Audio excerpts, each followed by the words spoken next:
And we're back with you on Upon Further Review from the Forest Heights Country Club. I am standing with the winning coach today from the South Carolina Gamecocks. Congratulations to you, Coach Bill McDonald. Thank you. I appreciate it. Well, take us through your weekend in Statesboro. This is only, what, your second year at South Carolina? No, it's actually my third. Third year coach at South Carolina, right? Yeah, and second year as the head coach. Head coach, okay. And it was just a really exciting event. I don't think I've ever been involved with a golf tournament where there were so many teams that could have won going into the last round, and we're just really proud of my guys. Well, the way, of course, the course played. Now, you've been here before, so again, Sure. and several of your players, obviously, you had the low medalist from last year with George, but the course played tougher for everybody this year. We're used to seeing the winning teams, in the minuses. That was not the case. The wind was a factor each day. Well, the wind was. I think the fact that some pin locations were pretty tough. I think it all factored into it. I mean, the wind was very difficult. It was gusting in and out and changing from time to time, and made it very difficult to get the ball close to the hole. And it was just it was a real challenge. I mean, the golf course definitely won this week, I think.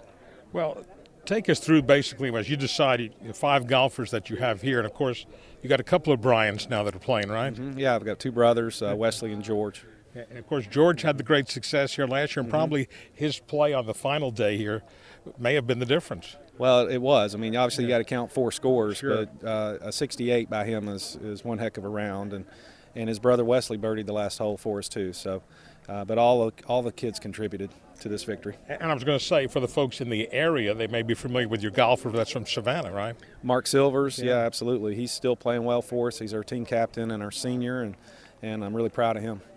Now, how has the season gone for South Carolina coming into this tournament? Because it's been actually a year where you have high hopes this year.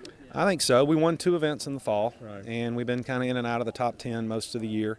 Our first event last week at Myrtle Beach was not good, and so switched things around a little bit in the lineup. I put in another freshman, Sam Braver from Atlanta, who's played really well for us this week, and I look for our team can do some special things, I think, and it's a hard-working group that loves to try to compete and win.